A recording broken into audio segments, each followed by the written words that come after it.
Dobar dan svima, dobrodošli na prvu tribinu današnju i prvu tribinu ovog poslednjeg dana trećeg izdanja Festivala pomirenja, sada već rekao bih standardnog i tradicionalnog Festivala pomirenja. Iako nas vreme ove godine nije baš poslužilo, drago mi je da ste izdvojili neki narednih sati i po vremena da se družite sa nama u jednoj veoma važnoj, interesantnoj temi koju ćemo pristupiti iz različitih uglova, a to je utišavanje minoritizovanih glasova, dakle jedna tema koja se tiče kako manjine bivaju sve više utišavane i šta možemo mi kao predstavnici različitih struka iz različitih oblasti da učinimo, kako da pojačamo njihove glasove i da ostvarimo ili težimo ka nekoj vrsti socijalne ravnopravnosti. Sa nama su danas, ne mogu reći večeras, danas Caroline da Silva sa Univerziteta u Lyonu, Francuska, inače naša koleginica psiholog koja se bavi pre svega socijalnom psihologijom i naročito se bavi diskriminacijom, predrasudama i posledicama, što je jako interesantno i o čemu će danas malo više pričati, posledicama koje diskriminacija ima na manjine koje mogu da dovedu do ozbiljnih posledica kako na mentalno zdravlje manjina, tako i na radikalizaciju manjina i ekstremizaciju manjina, tema koja mislim da je naročito interesantna u poslednje vreme, pre svega u zapadnoj Evropi, ali sigurno i kod nas. Sa nama su takođe i Dušan Maljković, doktorant filozofije sa Filozofskog fakulteta u Novom Sadu, tačnije on ima mnogo funkcija, ja ću pobrojati samo neke, dakle... Dovoljno je ovo. Dovoljno, doktorant filozofije, koji će nam pričati malo više o specifičnoj manjini, odnosno o utišavanju seksualnih manjina, odnosno LGBT populacije, i sa nama je Marko Vasiljević iz A11 inicijative iz Beograda, on će malo više pričati i o svojoj organizaciji, pošto je to izuzetno važno, čini mi se, a ne znam koliko je publika upoznata, ali njegova ekspertiza je zagovaranje i to je ono sa čime ćemo stvari danas i krenuti u ovu priču, jer zagovaranje je izuzetno važna aktivnost koja pomaže minoritizovanim glasovima, odnosno manjinskim grupama da negde pronađu svoj glas i da pronađu svoje mesto u društvu. Tako da ja ću krenuti sa Markom. Mi smo zamislili ovu tribinu sa jednim kratkim uvodom, svako od naših govornika i govornica će kratko nas uvesti u svoj deo teme, a nakon toga ćemo otvoriti podijum za diskusiju i pitanja, jer nam se čini da bi to možda bilo i dinamičnije, interesantnije, gde bi se možda pozabavili nekim temama koje su vama koji ste ovde danas došli interesantnije i važnije da o njima diskutujemo. Ja ću prvo zamoliti Marka da predstavi A11 inicijativu i naročito onaj deo vaših projekata i vaših aktivnosti koje se tiču davanja glasa manjinskim grupama. Tako da, šta je ono što A11 inicijativa radi u ovom aspektu i kako pokušavate da ojačate i pojačate glas manjina u srpskom društvu? Da. Želeo bih samo da se zahvalim na pozivu. Dakle, ja dolazim iz Inicijative za ekonomska i socijalna prava.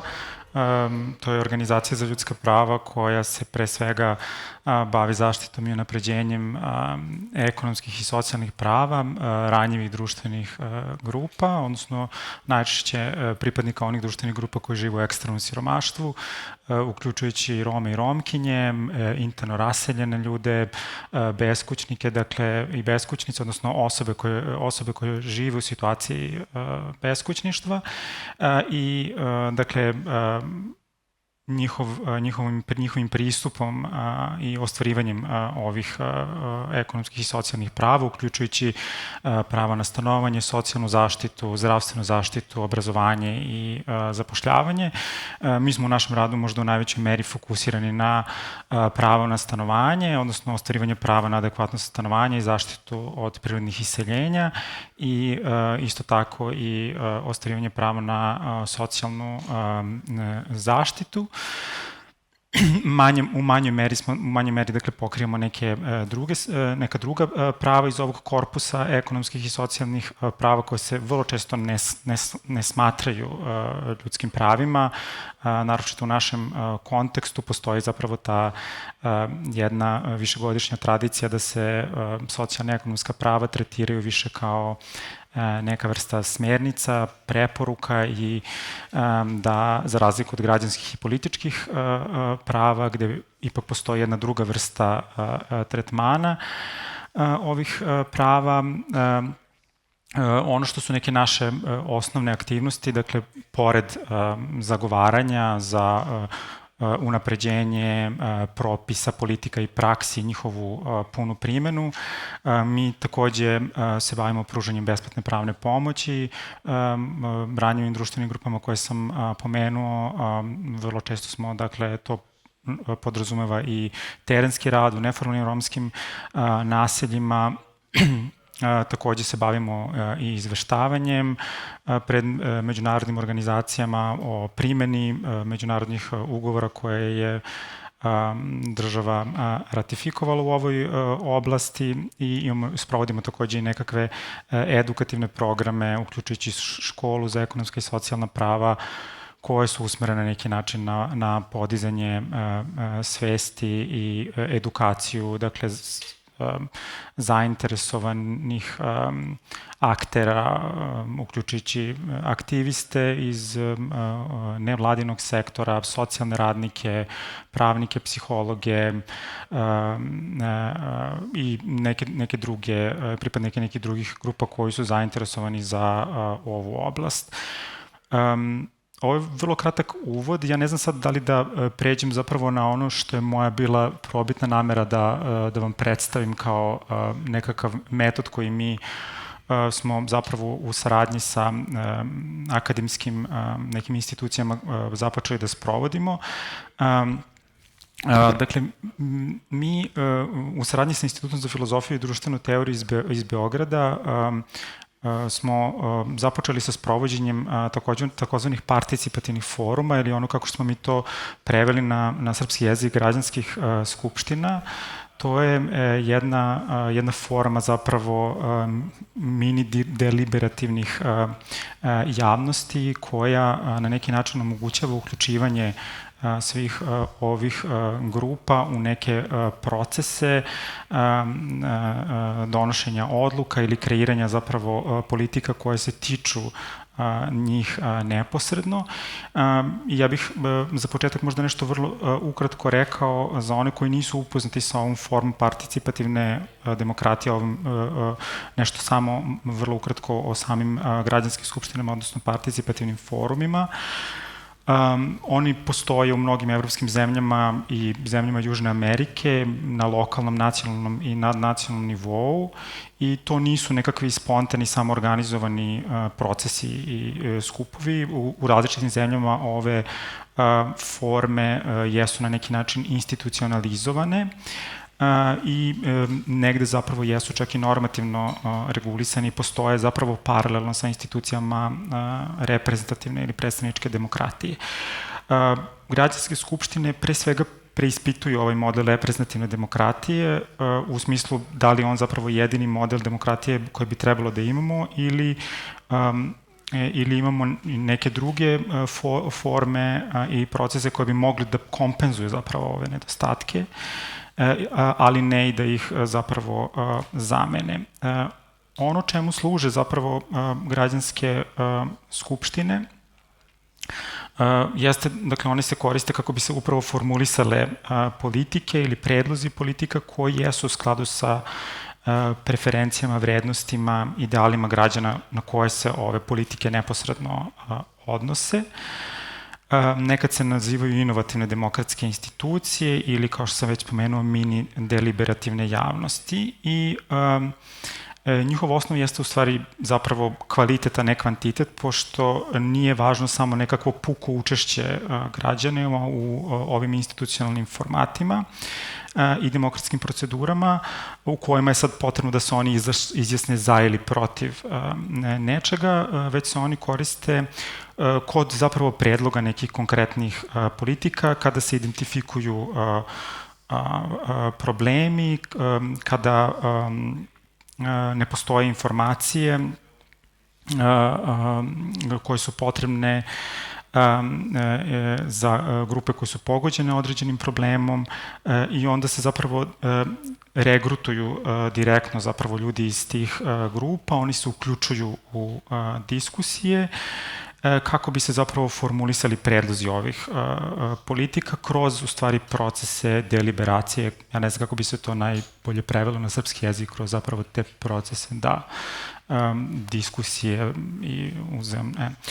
Što znači da se građanima na neki način omogućava pre svega da se prvo dobro informišu o ovom problemu, da im je omogućen, dakle, pristup informacijama, koji imaju zapravo sad nekakvi idealni građani ili donosioci odluka i da saznaju zapravo sve o tom problemu, da dobiju komplet nekakvih informativnih materijala o tom problemu ili da učestvuju u diskusijama gde će imati prilike da promišljaju probleme sa građanima koji imaju nekakve drugačije stavove i različite potrebe, kako bi upravo ove probleme promislili na jedan kvalitativno drugačiji način, ali ne samo, dakle, sa drugim građanima koji su uključeni u ove procese, već zapravo i sa takozvanim stručnjacima, odnosno predstavnicima nekakve stručne javnosti, uključujući naravno i donosioce odluka. A sve je zapravo u cilju formulisanja nekakve političke odluke. U našem slučaju, kada smo mi sprovodili ove građanske opštine ili participativne forume, povođe su zapravo bile izmene i dopune Zakona o socijalnoj zaštiti, čije se izmene već duži niz godina najavljuju i za nas je zapravo bio veliki izazov kako da zapravo svi oni problemi koje mi uočavamo u praksi, radeći sa ljudima, pružajući im podršku i pomoć, kako da zapravo i njih uključimo u procese koji će omogućiti zapravo izmene ovih propisa i politika koji se njih direktno tiču. Dakle, se ti propisi ne donose za njih, nego na neki način i sa njima. Naravno, tu postoje različiti etički problemi kako vi zapravo uključujete ljude, u kojoj meri su zapravo oni kompetentni da učestvuju u tim participativnim formama, odnosno građanskim skupštinama. To su, dakle, sve neke dileme koje se prevazilaze u hodu i postoje različite tehnike kako je to moguće uraditi. Sad, kada je reč o samoj strukturi ovih građanskih skupština, one pre svega prate nekakve ideale informisanosti, diskusije, razmene mišljenja i sastoje se upravo od te prve faze, to je faza informisanja, gde se građanima daju određeni informativni materijali ili postoje nekakve informativne sesije. Za nas je, recimo, bilo izazovno da ti informativni materijali ne mogu baš da budu u pisanoj formi, budući da mnogi naši korisnici nisu pismeni i nekako prosto im ta vrsta materijala nije bila bliska, pa smo onda to nekako prevazilazili kroz ove informativne sesije. Takođe, da postoji faza diskusije gde se građani podele u nekakve male grupe, u kojima razgovaraju o aktuelnim problemima na određenu temu i da postoje zapravo te plenarne sesije sa stručnjacima ili ekspertima, uključujući naravno i donosioce odluka, koji uključujući naravno i donosioce odluka, kako bi oni zapravo dobili odgovor na neka pitanja koja su se pojavila u toku tih prethodnih diskusija, onda se vraćaju u svoje diskusijone grupe i pokušavaju nekako zajednički da formulišu nekakvu politiku. To je naravno idealno tipski zamišljen proces, postoje razna odstupanja od ovih faza i ovako zamišljene strukture. I ono što je takođe specifično za ove građanske skupštine jeste da oni zapravo uvek podrazumevaju jedan slučajan uzorak populacije, da čitava populacija koja je pogođena nekim problemom jeste na neki način u tim građanskim skupštinama sociodemografski predstavljena. I da imamo dakle, nekakve stavove i mišljenja koja su predstavljena u tom procesu i da očekujemo da će kroz razmenu stavova, mišljenja, znanja i znanja o različitim perspektivama da će se doneti nekakva odluka koja je zapravo informisana i kompetentna. I sad postoji naravno kritika da je jako teško u ovakve procese, kao što sam spomenuo, uključiti marginalizovane i isključene grupe i to je za nas bio ogroman izazov. I ovo je bio na neki način proces učenja kako da ove ljude na najbolji način uključimo, da to ne bude nekako eksploatativno, kako bismo mogli da dođemo do nekakvih predloga, makar za to kako da se poboljšaju neke politike i prakse koje na najbolji način odgovaraju na njihove aktualne potrebe. Tako da to bi otprilike bilo kako u stvari izgledaju, ukratko, koje sve elemente podrazumevaju, dakle, ove građanske skupštine, odnosno participativni forumi. Ono što su, dakle, neki generalni problemi koji se ne tiču sad specifično ovih naših građanskih skupština koje smo sprovodili sa ljudima, jesu, dakle, da oni koštaju. Dakle, potrebno je okupiti te ljude na jednom mestu. Vrlo često je neophodno da postoji nekakav kontinuitet između različitih skupština koje se ne dešavaju samo u jednom danu, nego se zapravo postoji potreba da se one dešavaju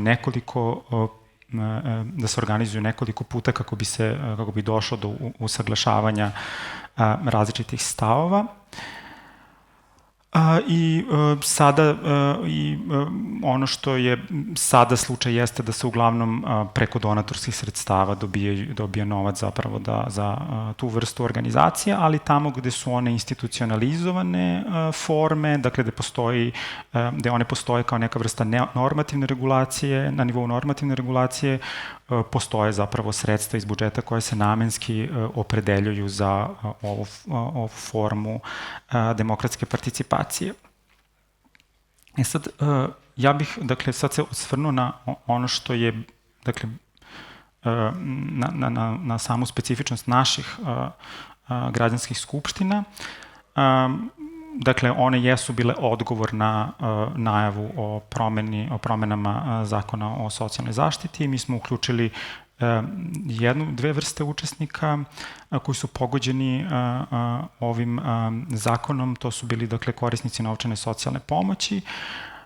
Dakle, odlučili smo da se zapravo usmerimo na novčana socijalna davanja, zato što je, kako da kažem, socijalna zaštita jedan dosta veliki sistem i podrazumeva čitav niz drugih usluga za koje mi nismo dovoljno stručni i nije moguće obuhvatiti, dakle, sve elemente socijalne zaštite. Dakle, usmerili smo se na novčana socijalna davanja, uključili smo ljude koji su korisnici novčane socijalne pomoći, kao i one ljude koji iz različitih administrativnih prepreka nisu uspeli da ostvare ovo pravo, a ispunjavaju uslove.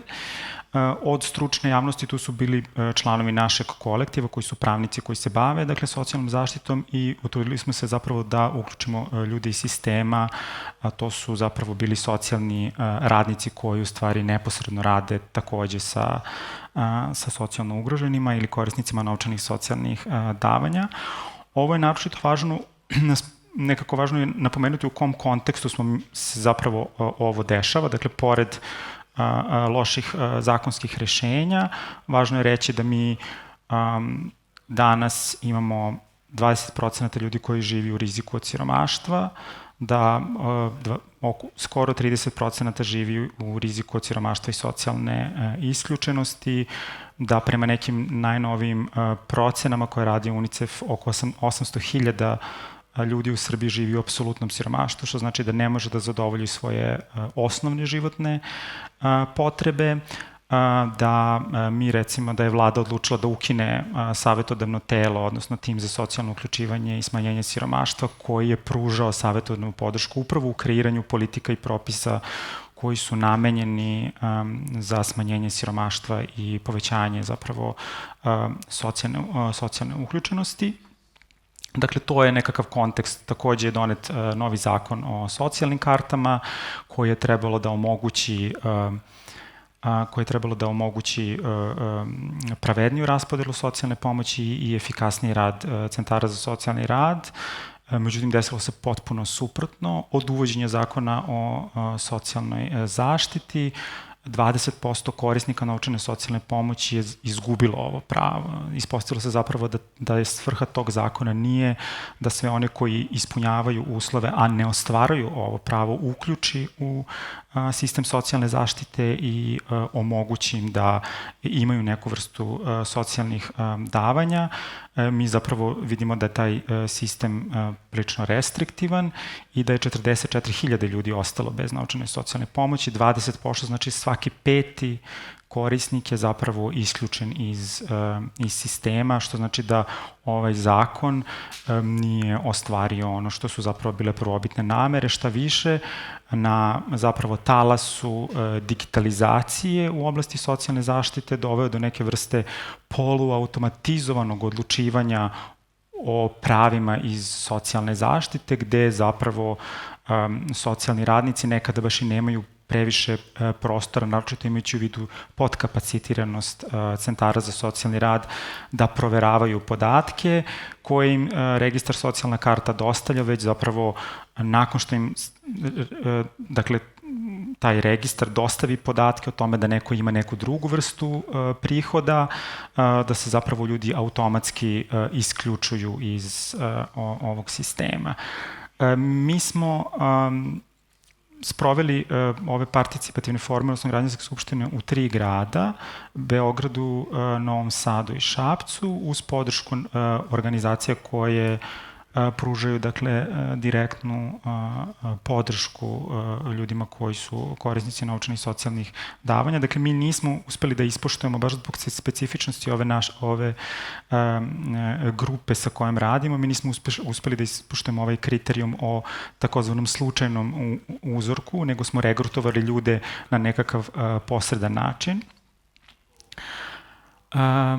Ono što je takođe bila naravno, bio je problem da ljudi razumeju uslove koje je potrebno da ostvare da bi ostvarili neko pravo.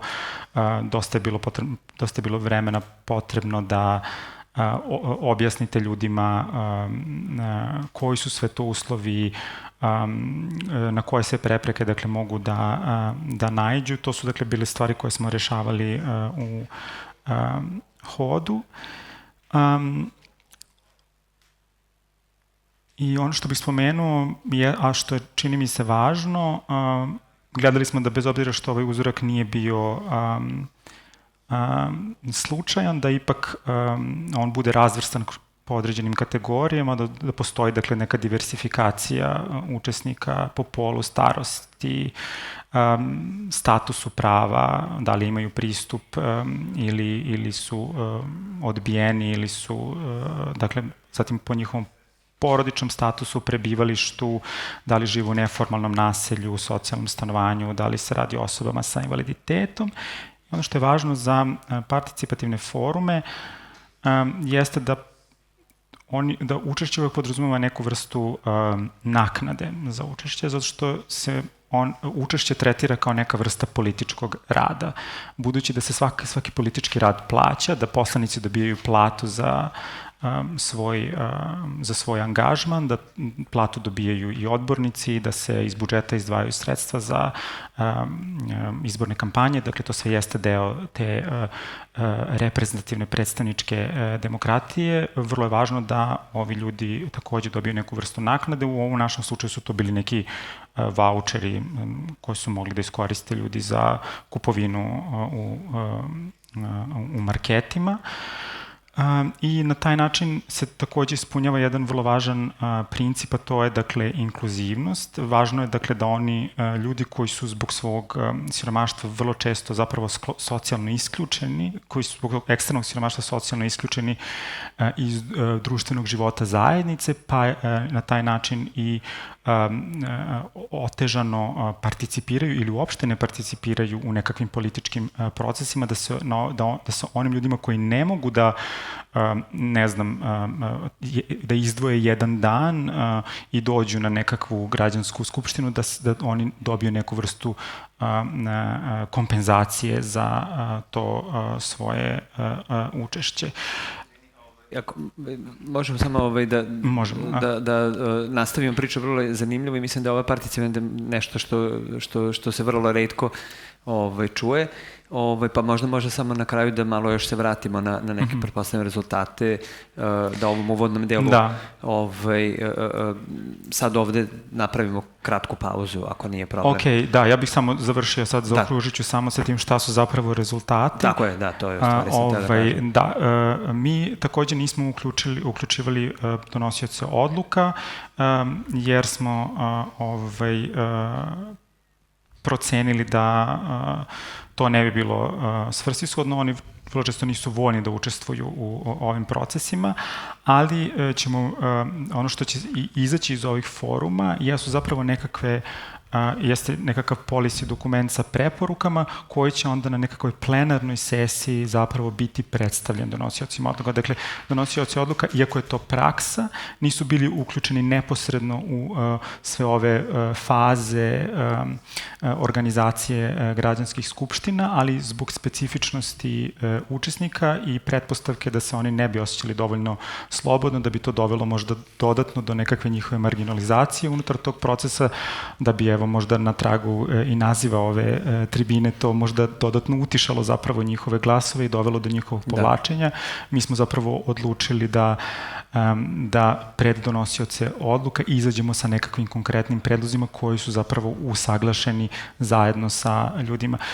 I nekada, sad postavlja se pitanje naravno šta su efekti ako ovaj proces ne bude ishodovao time da se recimo predlozi ili preporuke iz tog nekakvog policy dokumenta inkorporiraju u zakonsko rešenje.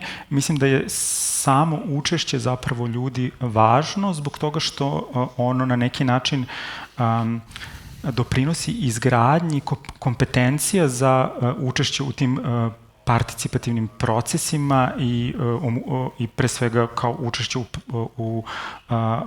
u političkoj participaciji. Dakle, u tom smislu je važno, dakle, jačanje i sami kompetencija, dakle, učesnika, a ne samo, dakle, nekakav konačni ishod u smislu promene nekakvog propisa, iako bi to trebalo da bude nekakva krajnja svrha, da.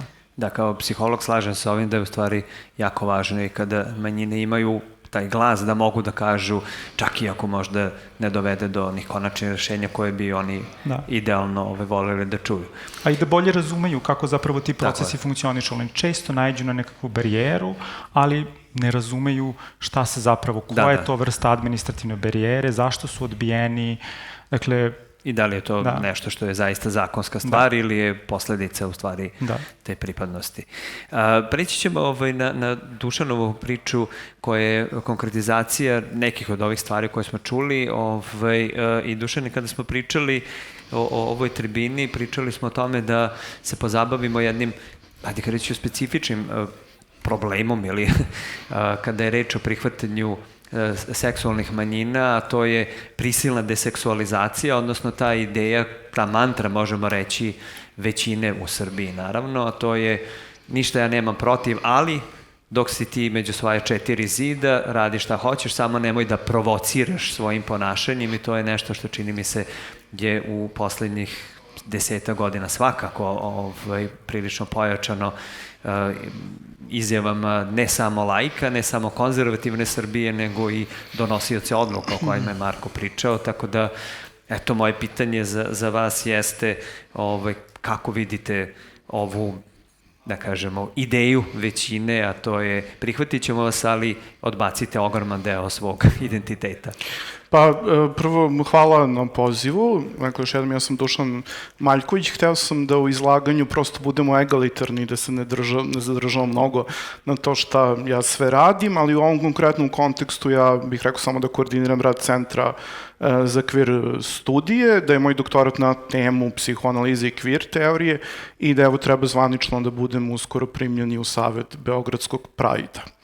Sad, ova tema, ja bih je još dodatno isuzio, odnosi se na jednu ideju toga da ako ste homoseksualni treba zapravo da na neki način simbolički nadoknadite taj vaš pretpostavljeni defekt pod znacima navoda i da se nekim upgrade-om u kulturnu sferu ili neku drugu oblast građanski prihvaćenog delovanja i vrednovanja, da na neki način kompenzujete tu činjenicu da se vaš seksualni izbor nalazi u okvirima istog pola. Dugo je u javnosti, da kažemo, tu figurirao, sada već, nažalost, pokojni Jovan Ćirilov, kao neko za koga se manje više znalo da je gej. On to nije nikada do kraja eksplicirao, ali budući da je bio i direktor Bitefa i ugledni kulturni radnik, on je bio ta prihvatljiva figura homoseksualca za javnost. On je uradio naravno neke bitne i revolucionarne stvari, recimo na 8. sednici čuveno je zatražio da se iz krivičnog zakona izbriše osuda homoseksualnosti, što je usvojeno kasnije 1994. godine, a upravo je on služio kao jedan dobar aktivistički model u kulturi i ono što je on donosio u Bitefu kroz predstave koje su po pravilu iz sezone u sezonu nosile jednu homoerotsku crtu. Sad, taj model, dakle, kada pričamo o homofobiji ili o bilo kom obliku rasizma, mi često o tome mislimo pojednostavljeno u smislu nekakvih stavova, negativnih stavova. Međutim, ja bih premislio o ovim tipovima diskriminacije kao jednoj dugačkoj istoriji. Znači, kad pričamo o rasizmu u smislu rase, mi moramo da ga mislimo kroz kolonijalnu istoriju. Kada pričamo, ne znam, na primjer, o sinofobiji, koja je danas takođe vrlo aktualna, mi moramo priznati da postoje određene afektivne komponente. Prema homoseksualnosti u tom smislu postoji specifičan odnos gađenja i odvratnosti zbog samog seksualnog čina ili zbog pretpostavljenog seksualnog čina koji pre svega uključuje navodno analni seks koji biva taj objekat odvratnosti, odbojnosti i tako dalje. U javnosti se malo zapravo pričalo o tome, a meni je bio interesantan primer Prajda 2001. i nasilja koje je tu bilo artikulisano, da smo gledali one nemilne scene prebijanja i prolivanja krvi. Onda smo imali puno analiza, dakle, na tu temu koje su se ticale ljudskih prava i poziva na nenasilje i tako dalje, a tada se pojavila i kolumna Jelene Karleuše u Kuriru, koja je, čini mi se, jedina uspešno uspela da, dakle, zakači ove delove o kojima sam ja sada pričao. Interesantan je možda i moment da se tada akademija, čini se, po prvi put otvorila prema ovakvoj vrsti figure iz sfere popularne kulture, tako da su nastali neki interesantni naučni radovi u tom smislu. Sad, ja sam izdvojio jedan mali citat evo ovde na telefonu, šta je Jelena tačno napisala i kaže: "Elem, evo kako moj muž, klasično Srbenda i samoproklamovani seljak u duši, komentariše pedere. Odvratno je što jedni druge jebu u dupe. Fuj, sve bi ih pobio, povreća mi se od pomisli na to što oni rade. To nije prirodno, to je bolesno, to nije od Boga. Dupe ne služi za to." Onda ga ja, nezainteresovanim tonom, pitam da li je u redu kada on isto to pokušava da uradi i meni i mom dupetu. I uvek za nokaut dodam da neću više da mu pušim jer usta ne služe za to. Point made, što se mene tiče. Dakle, ako želite u javnosti da budete dobar peder i prihvaćen peder, onda morate, evo, kao ja ovako, pa ja sam malo u Centru za queer studije, pa pišem doktorat i tako dalje i tako dalje. Dakle, da se lepo onako ugladimo i da kažemo da smo nešto u životu postigli, a ako ste straight, možda je dovoljno samo što ste straight ili imate i porodicu, decu, to je već onako na društvenim hijerarhijama jedna visoka pozicija. Drugi primer koji bih uzeo, koji je još uvek aktuelan, možda postaktuelan, Ana Brnabić, koja je bivša premijerka, sadašnja predsednica Skupštine. U trenutku kada je ona došla, dakle, na to mesto, to je, jel treba da skratim ili... Zbila se, da kažemo, mala revolucija, ako tako mogu da kažem, to je jedna velika i bitna stvar, pre svega u sferi vidljivosti geja, odnosno u njenom slučaju konkretno lezbejske populacije. Ona je tu odrednicu, tu identitetsku i političku odrednicu lezbejka i u startu uspela nekako skloni da bude gej premijerka. Ja sad naravno nemam ništa protiv ukoliko se ona tako zaista identitetski određuje, ali to gej je onako malo više neutralnije od ove druge reči, koja je, čini mi se, i više seksualno, odnosno ukazuje da tu postoji seksualni odnos između dve žene, što je opet neka vrsta deseksualizacije. Sad, u trenutku kada je ona ušla tako na velika vrata u vidljivost i mainstream politiku, mi smo imali situaciju da su polako je išlo prihvatanje Ane Brnabić, niko iz opozicije nije više baš hteo da se usudi da je proziva na osnovu njene seksualne orijentacije, ali se to upravo dogodilo posredstvom njene deseksualizacije. Znači, mi smo odmah videli kako, recimo, ne znam, ona da je intervju za modni magazin, pa kaže, evo, ja se oblačim ovako, znači neki lifestyle washing je tu odmah bio u pitanju, pa tu je njena žena, odnosno devojka, pa kako se ona oblači, pa kako one žive zajedno i tako dalje i tako dalje. Taj proces je na kraju doveo do toga da i sama Ana Brnabić rekla u jednom trenutku, pa ja nisam došla ovde da bilo što uradim za LGBT zajednicu, ja sam, kako da kažem, premijerka, ja se bavim nekim drugim pitanjima i u tom smislu nije nas slagala, a mi koji smo možda imali očekivanja, ja nisam odmah da se razumemo, ljudi su ostali tu malo razočarani. Ona je zapravo, možda to vredi ovom trenutku i reći, bila primer jednog fenomena koji je obrađen u queer teoriji, koji je došao i u popularnu sferu, takozvani pink washing, gde je ona primer kako, dakle, druge represivne državne politike mogu da se vuku ispod žita, recimo uznapredovala privatizacija problematičnog pravnog i pravednog statusa, ali tu je premijerka koji lezbejka, mi smo progresivni i tako dalje i tako dalje. Taj termin pink washing je zapravo, što ga čini ponovo aktualni, rađen na primjeru upravo izraelskog tretmana Gaze, odnosno Izraela kao države koje se upravo i pozicionira kao neko ko je progresivan, jedini u regionu, svi su ostali islamski varvari i tako dalje.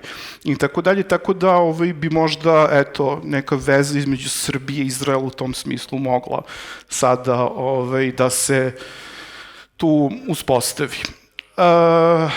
Treća stvar, evo time ću da završim, ja sam prošle godine dobio nagradu Leposava Mijušković za najbolju queer priču.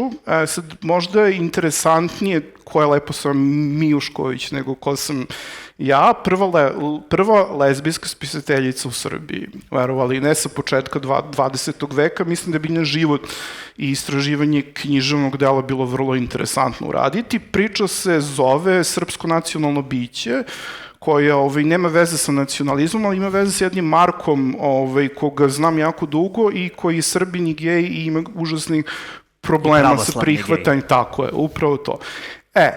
Kada sam poslao svojim prijateljima, svojim gej prijateljima tu priču, oni su rekli, očekivali smo više seksa da to bude.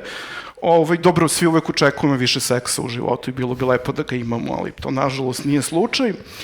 A reakcija straight prijatelja je bila da imam isuviše erotizma, da je to mnogo. I onda sam shvatio da jedan suptilniji oblik homofobije deluje u obe strane. Dakle, to je ako vas neko strpa u gej geto i priča vam da ste mentalno bolesni, ograničava vam slobode, kretanje u krajnjoj liniji, može samo u gej klubu da budete gej i tako dalje, onda vi naravno na neki način i razvijate obsesiju sopstvenom seksualnošću, pa su mi ovi prijatelji to i na neki način zamerali, priča nije erotska, priča ima element erotizma. Straight prijatelji su ipak rekli ovo sa čime smo započeli na početku, držite te erotizam malo podalje i piši o drugim temama, moram ih razočarati, ide novi konkurs baš na temu erotske queer priče, ja ću se svakako ponovo još eksplicitnije prijaviti. Ništa, to bi bile ove moje 3 tačke, hvala vam na pažnji.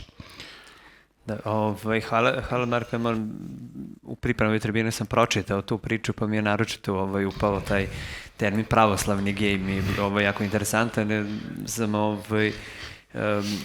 pričali smo pre neki dan u Petnici sa srednjoškolcima, pa smo se dotakli te priče o tome da u stvari je jako teško biti hrišćanin i gej u Srbiji, zato što nekako se čini da su te dve stvari u koliziji, a u stvari ne moraju da budu.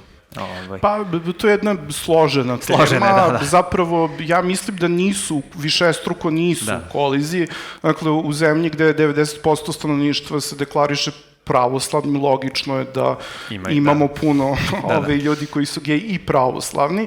Takođe, dosta gej ljudi zbog neprihvatanja svoje seksualnosti i nepomirenja vere su odlaze i dan danas u crkvu, a mislim homoerotizam samih crkvenih institucija gde se žene dele i muškarci odvajaju, mislim jasno je dakle da tu postoje određene veze i ne samo erotske, nego i ljubavne. Mislim, neka svedočanstva francuskih ranih antropologa iz 20. veka govore upravo o ljubavnim odnosima između sveštenika na Svetoj gori.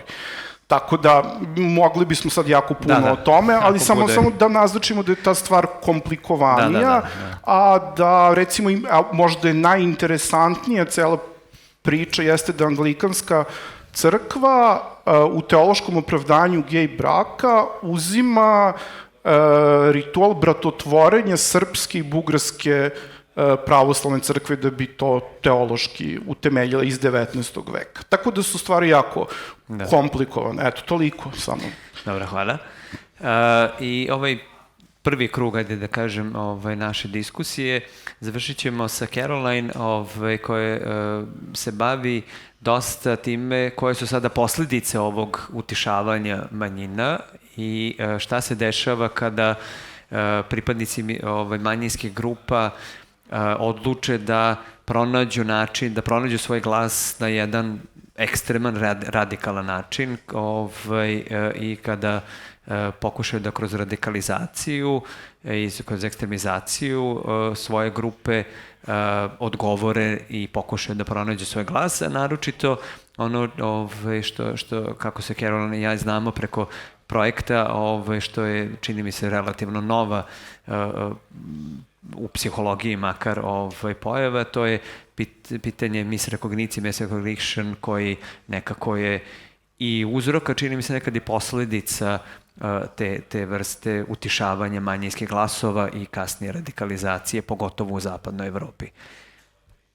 Pa, naročito mi je važno da nekako završimo, kao psihologu, naročito je važno da završimo na nekoj, ovaj prvi krug na neko pitanje šta je ono što vi kao psiholog vam se čini da možemo, ili psihologija ili društvene nauke jedno mogu da urade da odgovor na utišavanje manjina ne bude radikalizacija, ekstremizacija, nego neki, da kažemo, društveno prihvatljiviji način borbe za svoj glas.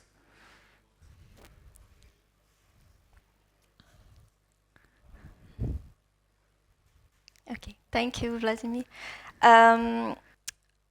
We will add to the discussion some thoughts about the consequences of misrecognition. Before, I will give you some examples from studies that we have conducted in France among Muslims, especially among headscarf-wearing Muslim women. So before I start, of course, I would like to thank to the organizers for putting together this important festival, and special thanks goes to Tiana Karik for having invited me. I'm glad to be here. So the studies will present from my doctoral thesis funded by the Volkswagen Foundation through the Misrecognizing Minorities in Europe project. So when we talk about misrecognition, the misrecognition of minorities by a majority group, we are talking about a mismatch between the way minorities conceive their different social identities and the way these identities are conceived by powerful others.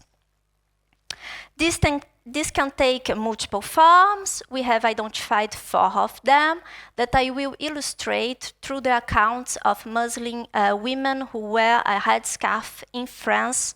I have conducted interviews during my PhD with these women, and what we have observed is that one form of misrecognition is where the majority group conceives a minority group member through one single group affiliation. Donc, the women interviewed reported being seen exclusively as Muslims, despite their other group affiliations, like women, like French, like workers, and so on. Although they do identify as Muslims, they stress that this identity is not relevant in some contexts. For instance, at the university, they want to be seen as Muslims. At the workplace, they want to be seen as workers. And sometimes they just want to be seen as a woman among other women. This highlights the importance of considering the context dependency of social identity. This overemphasis by a majority group member on one single group affiliation of minorities goes hand in hand with rejecting them from the national group. The women interviewed in France reported that although they are French and identify with the national group, they do not feel that this belonging to the national group is recognized by the majority group. They don't feel that they are recognized as French. Such a form of misrecognition is potentially related to a perception by the majority group members of an incompatibility between being Muslim in a secular country and being French. Secularism is indeed a key to understand the misrecognition of Muslims in France. Since 1905, France is a secular country. However, the perception of secularism and the targeted groups have changed across time. In 1905, the secularism law was implemented to separate the Catholic churches from the state institutions and to guarantee the freedom of belief.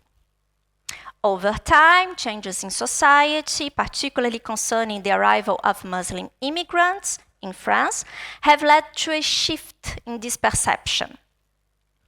Such a shift culminated and was reinforced by the implementation of new laws interdicting people from wearing religious symbols at public schools and from concealing their faces in public spaces. This current perception of secularism confines religious practice and expression to the private sphere and targets mostly the Muslim population. Indeed, the previously mentioned laws are known as the headscarf and the burqa ban.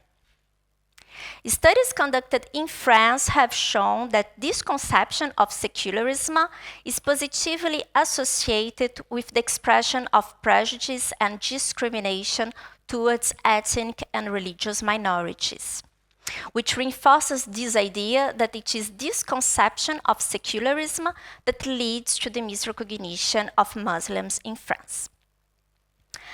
In addition to being seen exclusively as Muslims by majority group members, the women interviewed that the majority group's perception of this identity is at odds with their own perception of their identity, which can also be conceived as a form of misrecognition. This is especially true concerning the wearing of a headscarf, which is a social marker of their religious identity. Whereas these women see the wearing of a headscarf as a personal choice and as a symbol of a spiritual path, for them, for the majority group, they perceive the headscarf as a symbol of patriarchal oppression. These differences of perceptions are evident in debates surrounding the regulation of Muslim clothing in France, such as the laws that I previously mentioned. Indeed, many of the arguments in favor of these laws point to the need to liberate Muslim women from oppression and fail to consider their opinion, so the need to participate in the decision-making process. Relatedly, the failure to consider the opinion of Muslim women in debates that directly concern them reflects another form of misrecognition. That is, when their existence is not even considered or deliberately erased from the public sphere. Indeed, in addition to not having a say in these debates, the implementation of secularism laws has a direct impact in their ability to perform their Muslim identity as they want. This concerns mostly the Muslim clothing, such as the headscarf, the burqa, the burkini, which are banned from public schools, the municipal swimming pools, and various professional settings. As a consequence, these women have two options: to conform with the norm and therefore conceal their identity enactment, or to deprive themselves from some activities such as swimming and from their career ambitions. In either way, the Muslim presence is made invisible in the public sphere. Concerning its repercussions, the studies we have conducted in France have shown that misrecognition can have deleterious impact at the individual and group level. At the individual level, misrecognition has a deleterious impact on the Muslims' psychological well-being.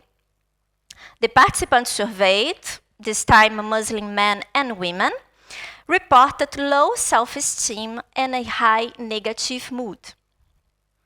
At the group level, misrecognition can undermine relations within the national group. We observe that the perception of misrecognition is associated with the expression of hostile attitudes towards the majority group, which in extreme cases can lead to radicalization and extremism. These different examples of misrecognition highlight how the Muslim voices are being silenced in France. Misrecognition takes away from Muslims the agency of defining themselves and expressing their social identities at their own terms. Misrecognition, reinforced by secularism laws, also renders their own existence invisible in the public sphere. And finally, it also prevents them from exerting their citizenship, such as working as politicians and taking part in debates that are of national interest, like the management of secularism. Before concluding, I'd like to add that misrecognition is not limited to Muslims. Other minorities may also be affected. In fact, as part of the misrecognition project in which we participated, we have also investigated the misrecognition of Roma people here in Serbia, but also in Hungary and in Romania. However, Vladimir Mika is better placed than me to discuss this issue, as well as Tiara Karik. I believe that the concept of misrecognition can be mobilized as a lens to understand the experiences of all minorities across the world, and I hope that this overview will open an avenue for the discussion. Thank you. Caroline, I just have one thing to say. It seems to me from what you have investigated and said, that the laws that were made for empowering women, especially women, are actually silencing them even more, because if you can't be a Muslim woman and work then and appear in public as a Muslim, then it seems that instead of reinforcing them and empowering them, it seems that it is further silencing them and pushing them into oblivion, which is quite absurd, because those laws are actually doing the opposite of what they were made for many women in France. Am I correct?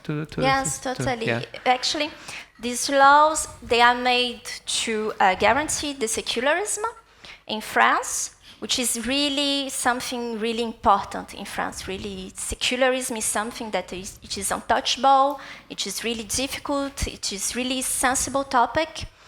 And the arguments used in favor of these new laws of secularism are in favor of freeing women from oppression. But it also sends a message of what kind of women are we open to accept. Yeah. What is the standard of an free women? And this is at odds with their own perception. And this, I think it would be really important that these women are hurt, and that they have their word to say that for them, they feel the contrary. They feel oppressed to having the obligation to take off the headscarf if they want to work, because their chances of work are really limited, and if they want to go to school, they need to take off the headscarf.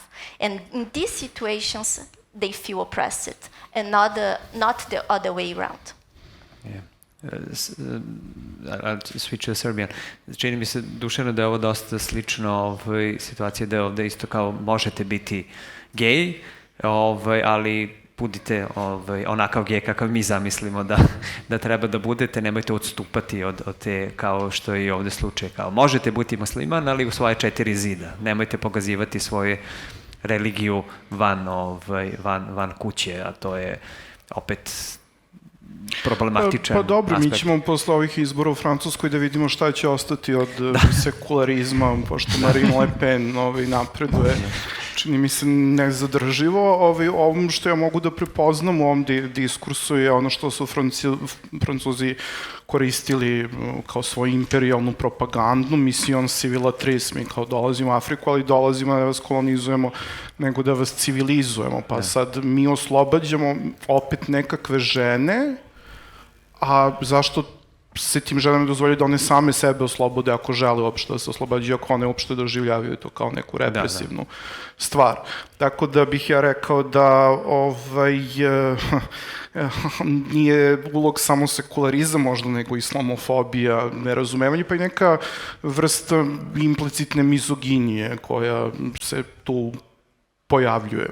Makar kada se ukrste islam i žene, znači nisam mizogin, ali ne sviđaju se baš žene muslimanke, to je nešto što je... Taj deo ja ne bih komentarisao, tako da, ali ova paralela, da, možeš da si gej, ali moraš da se paziš kako se ponašaš u javnosti i da držiš privatnost u 4 zida. Sad, meni je to jako interesantno, dakle, se tu ne vidi jedna vrsta heteroseksualnih privilegija, dakle, kada vidimo straight parove da se ljube u javnosti, to nam je slatko i simpatično, ali ima i onih konzervativaca, a ne može ni to, niko ne može, i tako da je dobro možda zaista neko to smatra uvredljivim, meni je to kao nekakvom detetu seksualne revolucije vrlo prihvatljiva stvar, volim da vidim ljudi koji se vole na ulici. Tako da ja sa tim lično nemam nekakvih većih problema, ali mislim da u tome možemo da čitamo i ne samo, dakle, nekakvu homofobiju, nego i jednostavno mislim da mi živimo u vremenu novog viktorijanizma generalno u vezi sa seksualnošću i da to od 70-ih i u dobe seksualne revolucije, pre svega kroz daleko konzervativnije 80-te i naravno pada globalnog socijalizma kao jednog emancipatornog velikog projekta moderne i prosvetiteljstva, je očekivano da živimo u sve težem i konzervativnijem dobu. Ja sam pre par dana bio na jednoj tribini koje je organizovalo biblijsko društvo koje se bavilo konkretno trans problematikom i negde sam im prosto skrenuo pažnju kada pričaju vrlo neoprezno o nekakvom trans lobiju koji vlada svetom, da je Donald Trump između ostalog rekao da je jedna od stvari koje će prvo da uradi kada dođe na vlast da ukine trans osobama pravo na besplatno zdravstveno osiguranje, odnosno da neće moći da primaju više adekvatnu terapiju, što je naravno za njih katastrofa, tako da kada mislimo o tim globalnim stvarima treba da vidimo koliko zapravo živimo u jednom sve konzervativnijem i represivnijem svetu, ako je nasuprot jednom i tekako marginalnoj zajednici, kako su i dalje trans osobe, gde postoji ogroman set predrasuda, mi uvijek moramo kada impliciramo da oni vladaju svetom da se setimo i Trumpa, a i naravno J.K. Rowling koja tu stoji kao simbol jedne hiperprivilegovane milijarderke koja se obrušava na jednu takođe opet marginalizovanu populaciju. Toliko od mene sad za ovu intervenciju, nadam se nisam udužen. Ne, naravno. Mi bismo sad otvorili podijum za vaše pitanje i komentare, pa evo pozivam vas da uputite komentar ili pitanje nekom od gostiju. Yep. Mm-hmm. Hello, Korab Grosnici, Kosovo, One Planet. Great panel, great meeting. I don't know what would I call it. It's really cool how how you all expressed, especially Mr. Dušan. Komrad Maljković. Okay. It's very cool is how he expressed it in a way that hey, it's.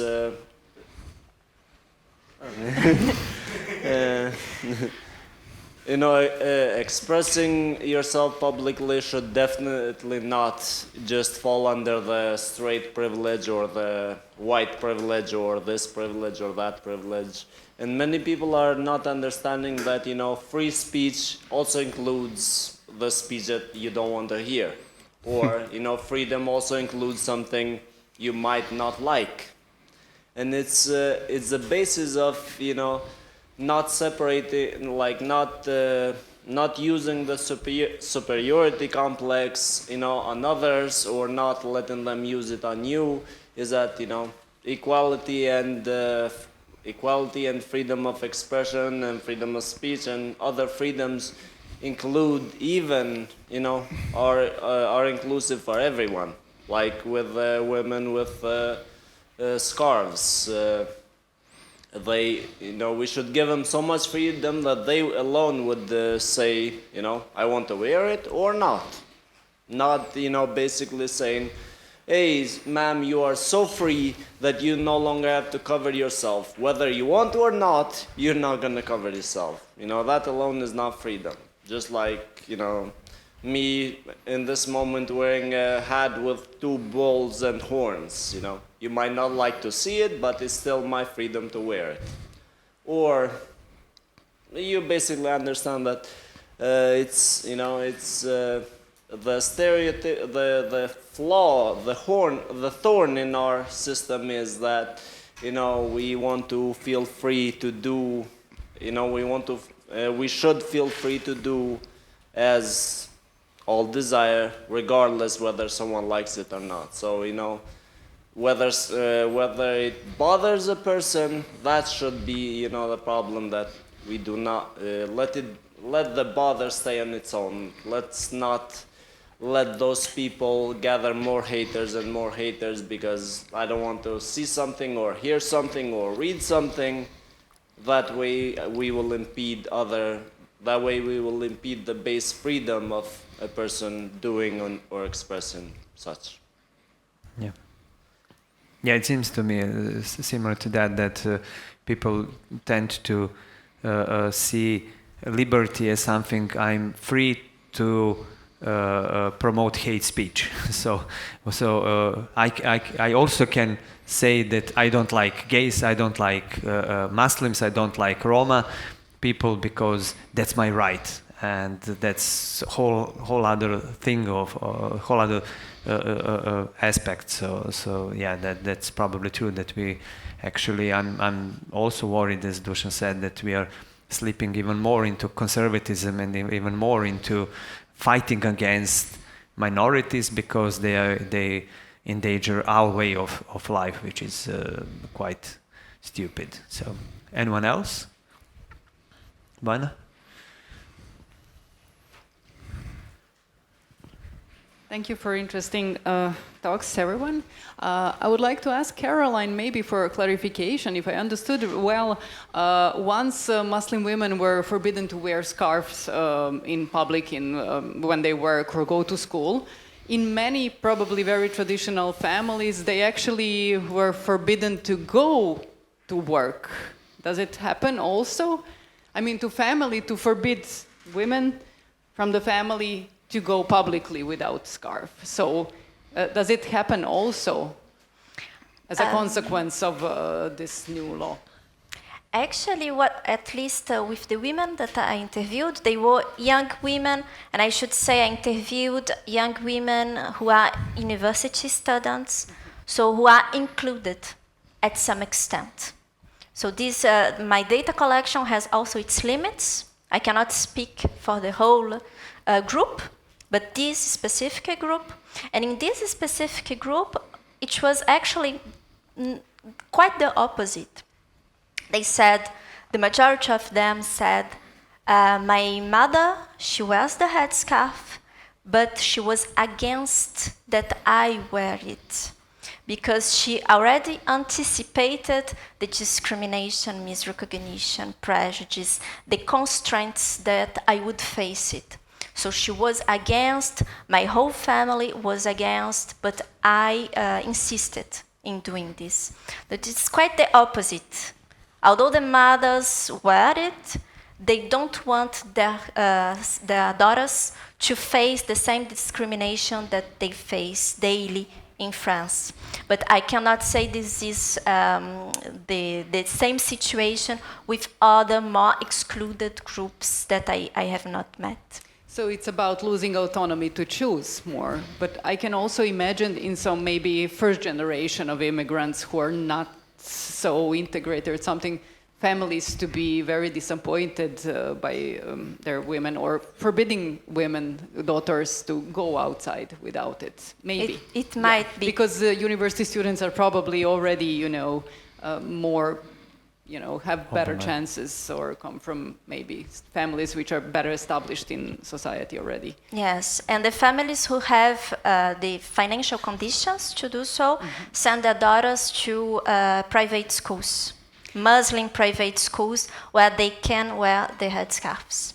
Okay, so if I can use this opportunity to ask, since you, as I understood, you did interviews with these women, you mentioned radicalization. So does radicalization go towards embracing more Muslim identity, or how does it manifest? And was there any, were there any ideas between among these girls, to want to fight or organize somehow, to do something for their rights?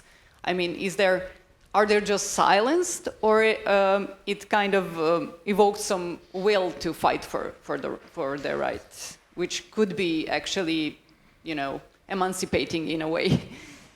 Yes. About radicalization is not something that I really studied during my thesis. This was my postdoc work. I worked on radicalization and violent extremism, but more in analyzing a theory in social psychology, the significance quest theory, which postulates that it is the negative experiences that one faces that can trigger this need for significance. And when one is exposed to radical voices and radical ideologies, one can try to reach significance through violent extremism. So I have like my thesis and my postdoc, and my future work would be to articulate both these topics, but I cannot really talk about the radicalization triggered by misrecognition. But what I could say is that with these hostile attitudes that we observed with experimental and cross-sectional studies, is that the more I feel misrecognized, or when I am in an experimental situation of misrecognition, I will express more hostility towards the majority group. So this hostility, what we think so is that when exposed to radical voices and radical ideologies can lead to violent extremism, as we have observed in France. And just to finish on the fight, the need to fight, what I more observed was like a resignation. Most of them plan to leave the country, to live in Canada, in the UK, where they can more freely express their identity. I have a few examples of like identity affirmation. I will have my diploma and I will fight to have a good position in society, but I would say that most of them have this plan to leave the country because they think that things in France will not get better but worse, and with the elections it looks like it will be the case, unfortunately. Thank you. Yeah, if I can just, but when I was asking, also triggered something that I read your paper on free ends, and so can this be interpreted, maybe I'm way off, as the third end, like networking, like searching for an organization that can radicalize their need for significance against the oppressor. So they try to find an organization that can openly fight against the oppressing laws and so on. Yes, I think so, mostly especially because the terrorist organizations, they instrumentalized this kind of discourse, that people don't like you in France, people don't want you in France, so you should fight France, but fight violently the country. And what is difficult if it is with the secularism laws that are implemented. These laws give more and more munition for these terror organizations. So this can easily be instrumentalized to talk with people, but I think it is, we really need to go see Muslim people who are less integrated in society. And I think these people, because they have less access to knowledge and to information, are more at risk, might be more at risk, but I have not met them because it is also difficult to have access, but I would love to have more the opportunity to look at this more closely. And about not terrorist organizations, like the peaceful mobilizations, they did not mention, but they are young. They are between their 20s and 25. They were not mobilized, politically mobilized for the Muslim, for their experience. Perhaps it will arrive later, because it is important for them to organize themselves and fight for better rights. But it is also important to open an avenue so they feel that they can organize. And such kinds of the democratic participation in the decision process, I think it is a good way to help. But I think it is really difficult to implement this in France, because the whole Republican model the Republican model of citizenship in France, we will say we don't look at the groups. We look at the individual. And so when we say that we need to look at the demands and the needs of some groups, this kind of discourse is difficult to be understood in France, because they will say the French is an individual who belongs to various groups, but we will look at the individual. So I think it's really a structure. The group, the Yes. social identity, which is the group identity, which is quite strange Yeah, I agree. and probably impossible. Okay, sorry. Some other questions? Okay. Thank you. Good evening, everyone. Zelda from Montenegro here. I'm a participant of summer school that is organized by this festival. And in past days, we discussed all those topics, but more deeply and in more details. And it was very triggering and overwhelming to hear all those negative experiences, to look at all those negative statistics. But I like to believe that not everything is that bad, and there are some positive changes that have been made recently. So I have questions for those activists from Serbia. What are the things that you're most proud of? What are your biggest achievements regarding those topics that you can show, okay, here we made this positive impact that other generation will continue to have, or to put it in a more volcanic way, koja je to kriva drina koju ste možda uspjeli da ispravite? Thank you. Marko, ti si najmanje pričao u diskusiji, molim te, Da. sad je tvoj trenutak. Pa mislim da je sad to dovelo do nekih širih društvenih promjena, ne bih rekao da više možda na nivou nekakvih pojedinačnih slučajeva, kada prosto uspete da ne znam, mislim, evo ja, pošto kao radim sa pripadnicima romske zajednice, za mene lično bude uspeh kada sprečimo neko iseljenje. Mislim, ali to su sve, kako bih rekao, individualni pojedinačni slučajevi na nekom širem društvenom planu.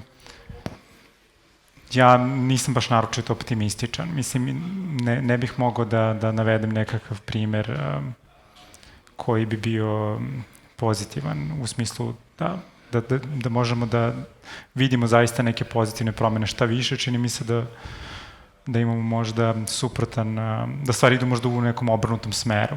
Mislim, ne bi da budem pesimističan, ali prosto to je nekako moje iskustvo iz oblasti kojom se bavim. Pa evo i zato ću ja da budem krajnje pesimističan. Za tebe, naravno lokalnih pomaka svakako ima. Dakle, na kraju krajeva kritika koja često dolazi iz dela LGBT zajednice u Srbiji jeste kao pa šta ste vi aktivisti u stvari uradili. I to često ljudi, ne znam, pitaju preko društvenih mreža ili dating aplikacije i tako da ja kažem pa evo to da ti možeš sad meni da pošalješ ovu poruku kojom me kritikuješ. Mislim, za to su krvarile generacije i generacije aktivista. Tako da smo svakako nešto uradili. Poslednji Pride je konačno prošao jednoj dobroj, svetloj i pozitivnoj atmosferi. Ja mislim da je to dosta značajno da nasilja nema za početak.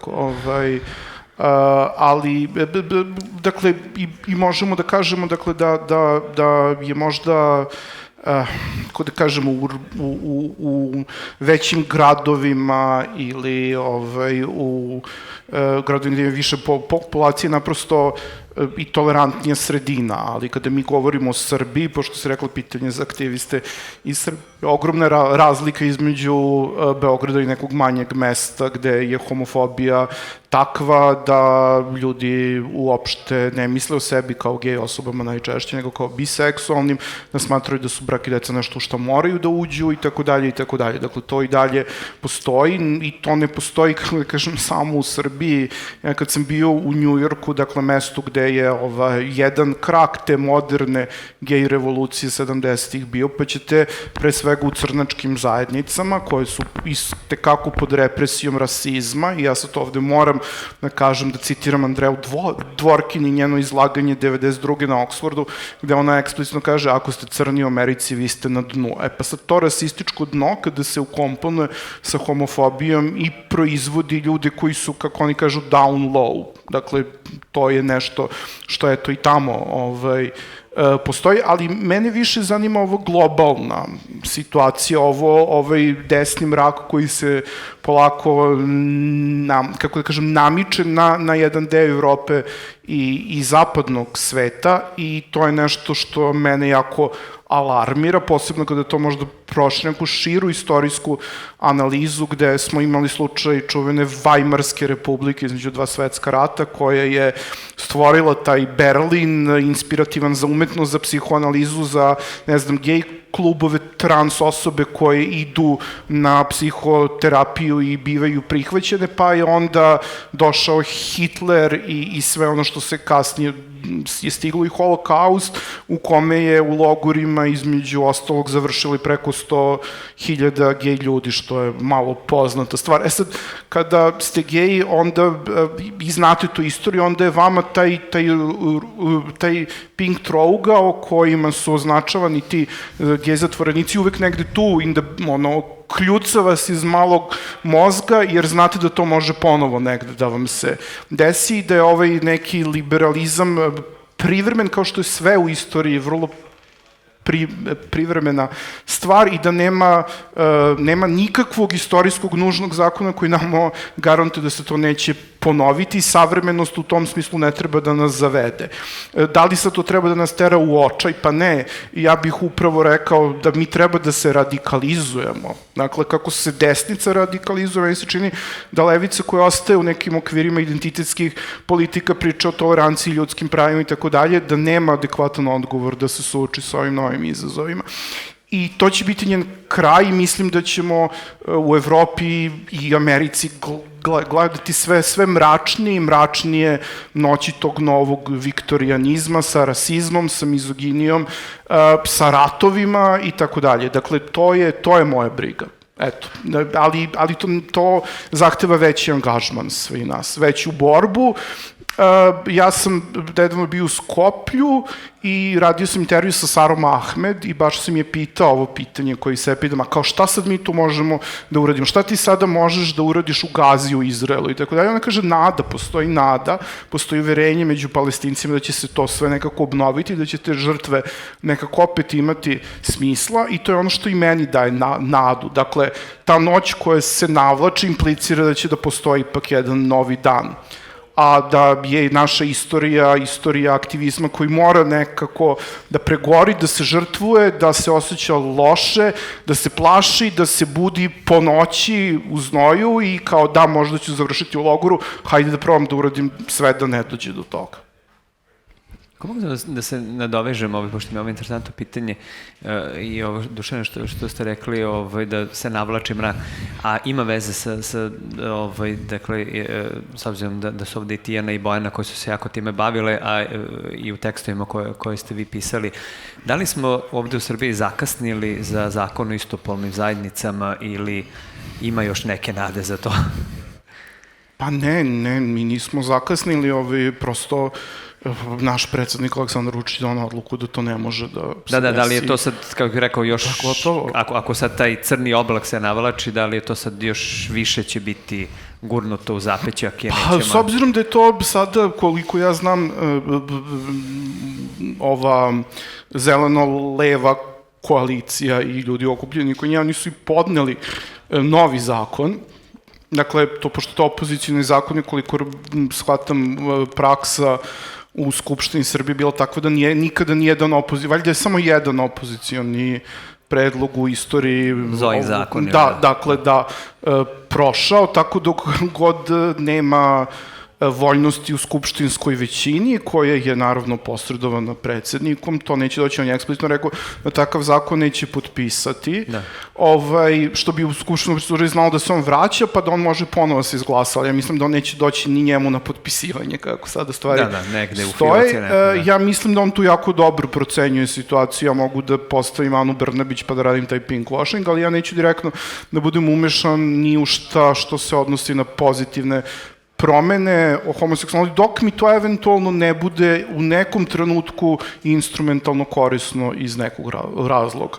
Ili ću da ga provučem bez puno pompe kao deo nekog zakona, jer mi je sad u interesu da, ne znam, rešim neko poglavlje povodom pristupa Evropskoj uniji, ili ću da se još radikalizujem i još više da vičem kao to je opozicioni zakon, jer mi je u tom trenutku potrebno da utišam opoziciju. Tako da tu je mesto igre. Mislim, tu je mesto igre i tu slabo šta može da se uradi u ovom trenutku. Tako da, eto, to je otprilike stanje tog zakona.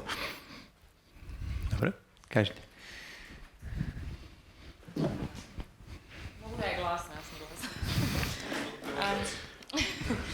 I just have one. Okay, it's working. I have one question. I'm Margareta from the Youth Initiative for Human Rights from Croatia, and I have one question because we mentioned radicalization in a very negative, I would say, way when we talked about Muslim women.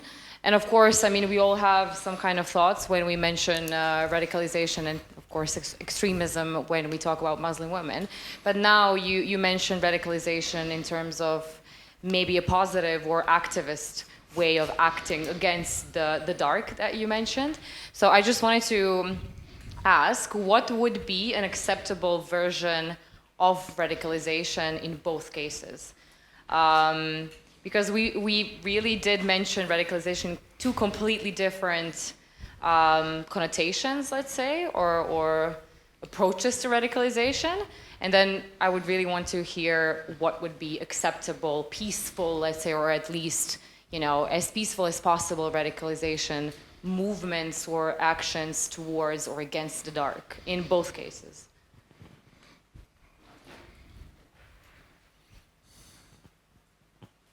Should I start? Yeah. Yes, but I mentioned really the negative way because it's my research bias. I studied the negative way. I do think that radicalization, because radicalization is really negatively connoted, the word.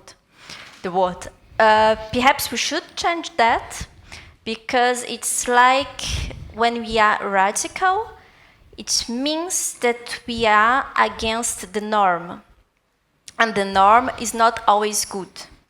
So I think this negative perspective on radicalization is because we think deviates from norm is not good. And we know in social psychology that deviates from norm can be a good thing and can promote social change. To promote social change, we need to deviate from the norm. So I think in the French context, it is difficult for radicalization to be positively conceived.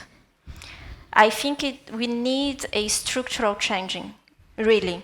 In the French, when I talk about the French context, I talk about the government. And the government discuss on what is to be French and what is acceptable or not acceptable. In the current context, I have really, it is hard to me to see radicalization as to see the deviation from the norm as something that will be positively seen. So I think that it's not, it's a long-term change, but we need to change how we see things first, so then we can see radicalization as something positive. But I'm not so optimistic about it. I think it is really at the government level that we need changes, and we are close to a change, but a more negative one. So I really think it might be a difficult task. So minorities can deviate from the norm, and this can be seen as a positive, by the mainstream, as a positive change. But that to me what you just described.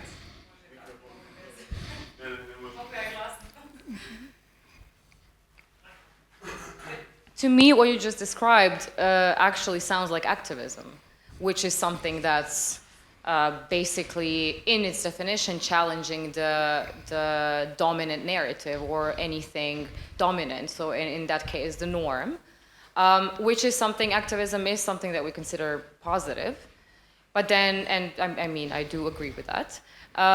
But then radicalization is, I would say, maybe a few steps higher than or more extreme than activism.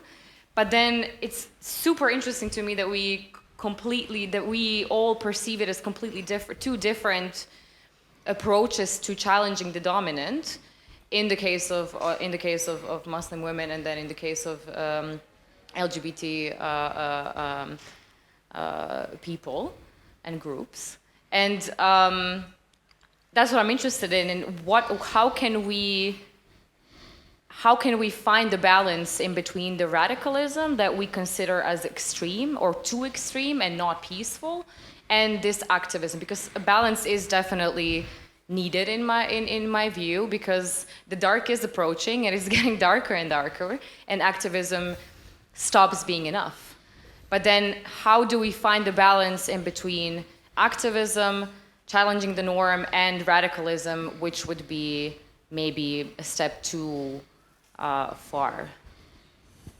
In all cases, I would say, because radicalism and extremism, I would say, is something that is, of course, it is a negative connotation, but also when we talk about social psychology, it is negative. It's violence, usually, which we all want to, in all cases, prevent. So how do we find the middle ground? I would say that the minorities feeling more integrated, because activism, I will even say that even for activism, it's difficult for it to be accepted in France. This kind of activism, Muslim activism. LGBT in France, it's a more favorable context. So for the environment, activists can be positively seen. But talking about, because if you will go talk about Muslim activism, this will be named as separatism. Or extremism. Or even extremism. So I think in France, for this population, we need the structural change in how we perceive groups, because we need to accept, I think France, the government, needs a social psychology course, some lessons on social identity, because they want to erase social identity. So I think it's first for activism, Muslim activism, to be accepted, we need the structural changes. And once activism is accepted and people feel more integrated, I think this can also help to avoid radicalism, because radicalism will not be seen as something needed. But the actual context in France, I really think it's not favorable even for activism. Well, we are a bit off time, but we started later, so I'll switch it to Serbian.